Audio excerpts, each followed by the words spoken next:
Aqui eu vou começar pelo menu, ou submenu, como queira, interfaces. Fabio, o que eu posso fazer no menu interfaces? Ótima pergunta. Vamos começar.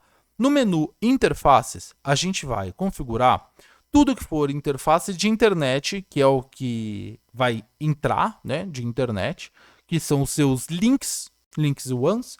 Então, Claro, Vivo, Net, Linksys, qualquer link de internet, a gente vai configurar seus links WAN.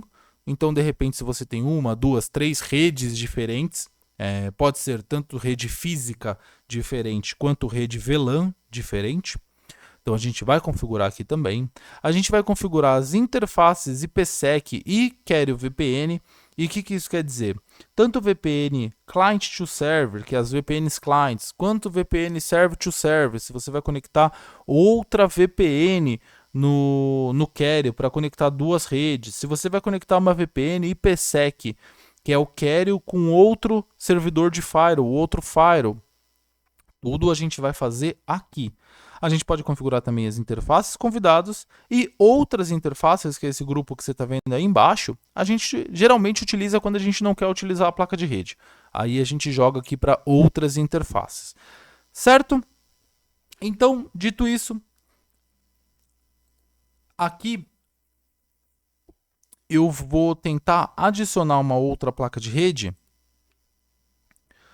para conseguir mostrar para vocês como vai funcionar a questão do load balance.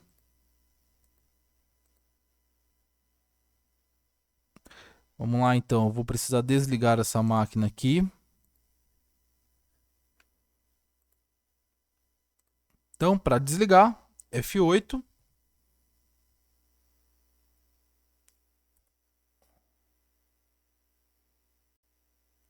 Opa, Enter.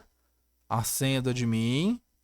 Vamos lá, desligar. Aí sim, F8. Beleza.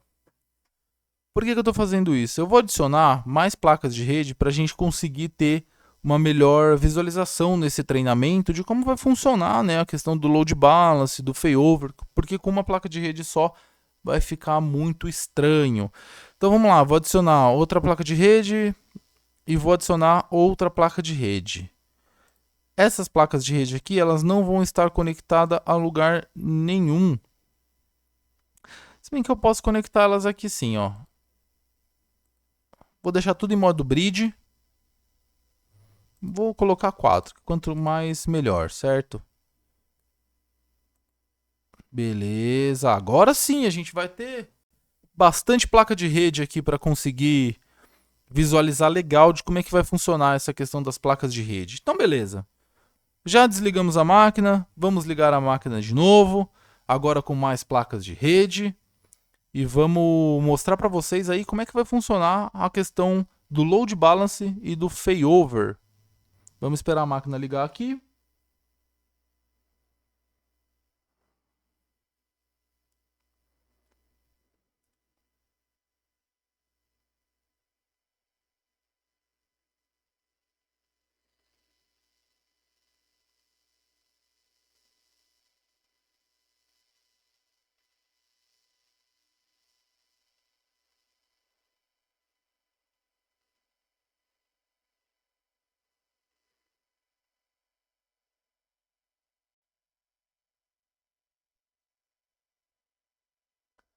Beleza, a máquina já está iniciando.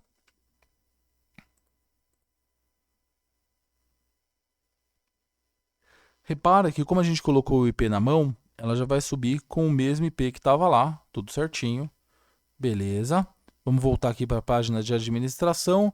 Vou dar uma atualizada aqui, vai pedir usuário e senha de novo. Beleza, usuário e senha. E agora, se tudo deu certo, que provavelmente deu, a gente já vai ter outras placas de rede aqui para conseguir mostrar para vocês. Olha lá. Então, as outras placas de rede já estão aqui, ó. E elas estão todas em outras interfaces, tá bom? Então, o que eu vou fazer? Aqui eu vou trocar o nome delas para a gente conseguir simular, e lá para frente vai ser legal isso também, para a gente conseguir simular como se você tivesse aí duas placas de rede WAN, né? Ou melhor, vamos fazer com 3. Vivo, Claro, TIM. Sei lá, tô colocando 3 nomes aqui aleatórios. Podia ser qualquer outra conexão de link WAN. Mas vamos utilizar a Claro, a Vivo e a TIM, tá bom? Então, repara aqui que a gente já teve problema com o gateway padrão. Por quê? Porque não tem nenhum, tá? Eu tenho um link único, 3 gateways aqui embaixo e nenhum em interface internet. Então, o próprio Query, ele já verifica que tem alguma coisa errada aí. Então, vamos pegar todos esses links e vamos jogar lá para a interface internet? Beleza.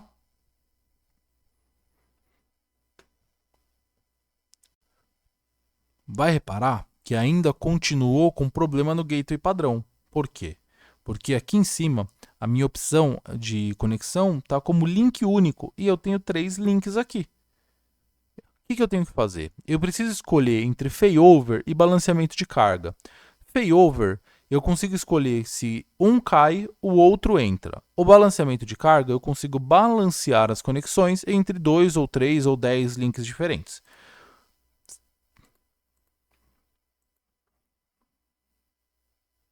Legal. Deve ser definida apenas uma interface para a conexão primária. Aqui eu vou fazer de um jeito que dê erro mesmo, tá? Que é para mostrar para vocês o que acontece. Então, failover, a Claro eu vou definir como principal e a TIM eu vou definir como secundária, que no caso é backup. Olha o problema acontecendo, ó. Eu ia definir, mas eu não o fiz. Olha lá, ó. O que aconteceu aqui? Vou fazer de novo, hein? Ó, usar. Presta atenção aqui. Principal, vazio, backup. Ok? Olha lá. Vazio. Então, o que você conseguiu visualizar aí, né? Se você for utilizar failover, você consegue utilizar apenas 2 placas de rede WAN, tá bom? Se você for utilizar balanceamento de carga, aí sim você consegue utilizar quantas você quiser. Então aqui no caso, eu vou mudar para balanceamento de carga para a gente utilizar as 3. E logo aqui para mim já apareceu os pesos. E aqui é bom a gente deixar outro ponto ressaltado também. O link ele vai com um peso de 0 a 100, tá? Isso não é porcentagem. Por mais que eu aconselhe você a trabalhar como porcentagem, sim. Então, vamos supor que o da Claro eu quero que use 90% do tempo. Então, 90. E o da TIM, 5. E o da Vivo, 5 também. Repara que ele não dá problema nenhum se eu deixar sem bater 100%, mas eu geralmente gosto. Então, 90, 5, 5, deu 100%, ok. O que é legal aqui? Aqui é legal que ele vai usar 90% ou quase 90% das vezes o link da Claro. Porém, se cair, ele vai utilizar o da TIM, se cair, ele vai utilizar o da Vivo, se cair só a Claro, ele vai continuar usando os 2 de baixo, a TIM e a Vivo. Então, o balanceamento de carga, ao meu ver, ele te traz um benefício muito maior do que o failover, certo? Beleza.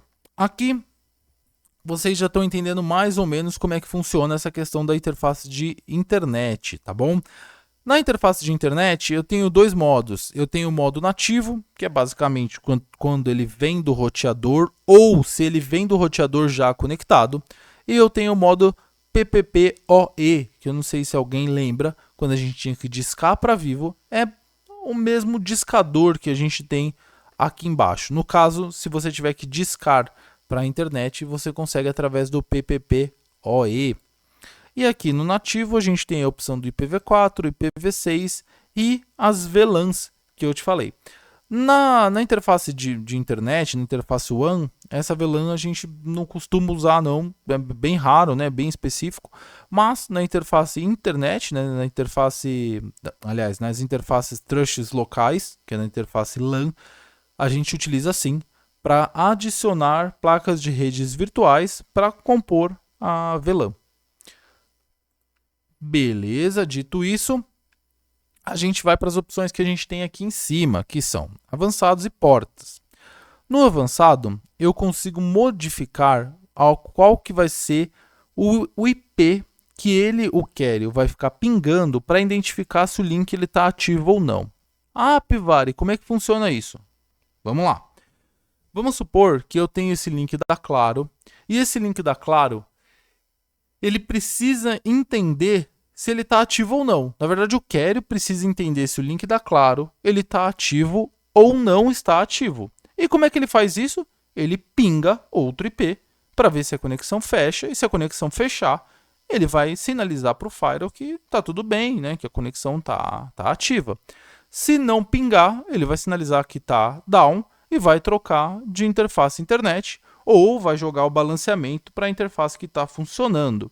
Então aqui eu tenho como utilizar o host de sondagem da própria carrier, ou se eu colocar na opção de baixo, eu tenho como utilizar o host de sondagem que eu quiser. Então eu posso colocar aqui, por exemplo, o host do Google.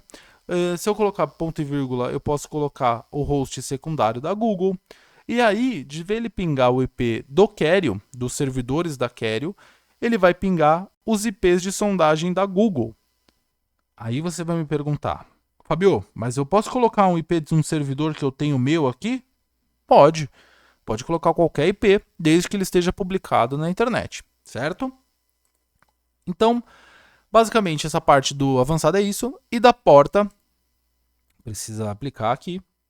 E da porta, eu tenho as negociações, tá? Eu posso fazer a negociação automática ou eu posso forçar alguma velocidade de negociação. Geralmente, todas as negociações que a gente deixa aqui no firewall, a gente deixa como automática, porque ele sempre vai escolher a melhor velocidade possível. Beleza? Bom, interfaces trusts locais. O que eu preciso saber aqui das interfaces trusts locais? Ou interface LAN. Aqui eu tenho um nome, geralmente eu também mudo esse nome para LAN, porque... Opa, agora sim. Porque facilita muito a vida da gente quando a gente vai escolher algum tipo de interface. Então, se eu tenho um nome, eu consigo entender muito mais rápido qual é a placa de rede que eu estou mexendo, tá?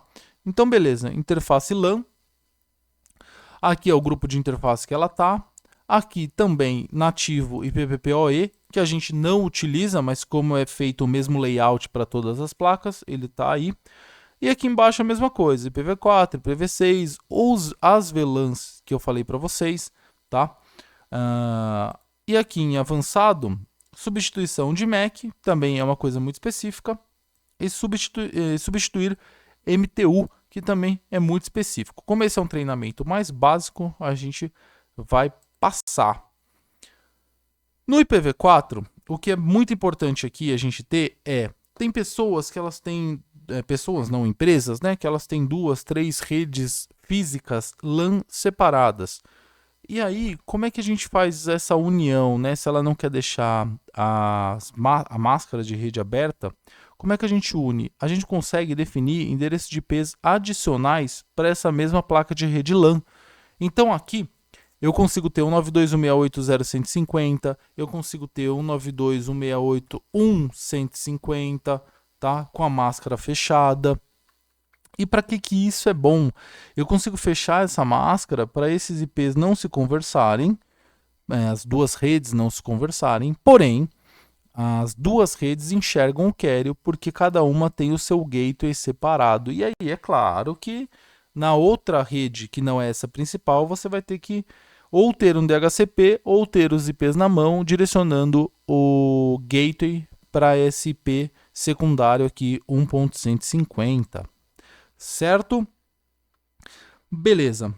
Também temos aqui as interfaces IPsec e Carrier VPN, tá? Para que funciona essa interface aqui? Vamos lá. Essa interface é o que vai possibilitar o pessoal conectar via VPN client no seu carrier. Porém, Para você ter um usuário que vai se conectar via VPN Client, você precisa fazer uma configuração nesse usuário que a gente vai ver mais ali na frente, hora que a gente chegar em usuários. Certo? Aqui a gente vai ter uma configuração mais básica da placa de rede da VPN. Então aqui a gente pode habilitar ou desabilitar, né, o servidor VPN PSEC, o Carrier VPN, que aqui é o VPN Client. Eu posso trocar, substituir, né, deixar de forma mais personalizada o IP que eu quero que a VPN entregue para o meu host. Ah, Fábio, mas para que isso é importante? Bom, é importante que do mesmo jeito que eu acesso de VPN para o Carrier, eu consigo acessar da minha rede interna para esse host da VPN, tá? Tem algumas aplicações que é utilizável. Então, de repente, o cara acessou via VPN, mas ele quer que alguém acesse a máquina dele de dentro da empresa. Então, com esse IP dado pela VPN, eu consigo fazer isso, tá? De novo, são configurações específicas. Então, tudo que for configuração específica, que no caso, se você tiver alguma dúvida, só entrar em contato com a gente, contato@easysoluções.com.br, tá? Ou 11 2122 4256.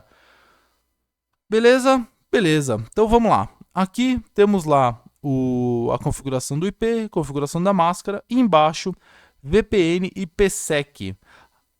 Aqui especificamente eu consigo habilitar e desabilitar a VPN IPsec. A VPN IPsec ela pode ser utilizada tanto pelo Windows, então a própria VPN do Windows você pode criar para fechar um túnel aqui com o Carrier.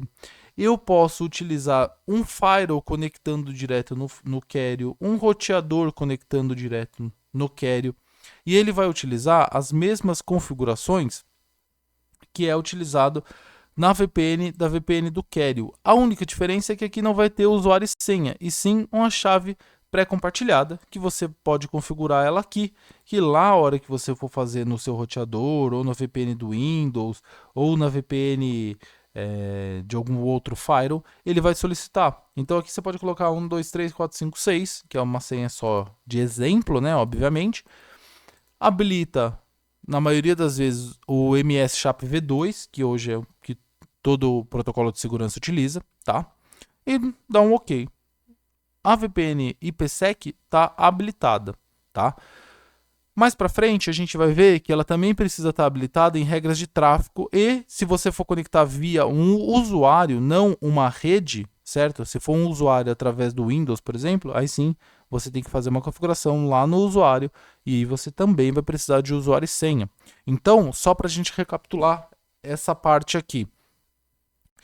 Se você for configurar uma VPN IPsec de um roteador de um outro ou de um outro firewall, você vai precisar do IP e a chave pré-compartilhada. É claro que aí você habilita também o MS-SHAP V2, o PAP, e aí você já vai conseguir a conexão.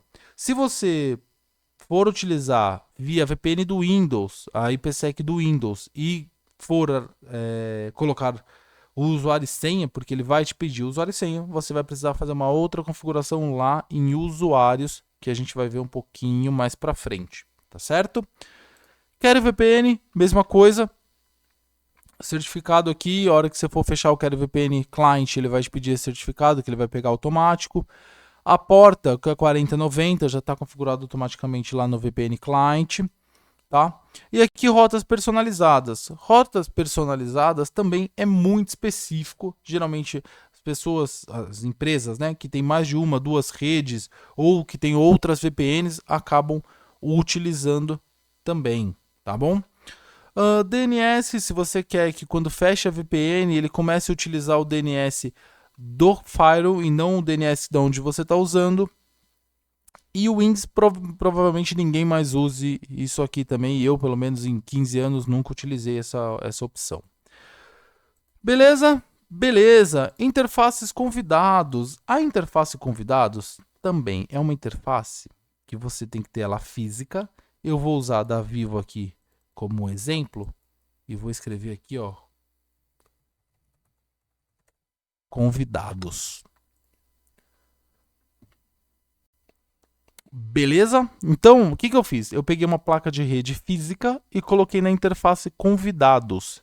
A interface convidados é uma interface que não vai passar por nenhum filtro, não vai passar por nenhum registro, mas não vai deixar você acessar a rede da empresa.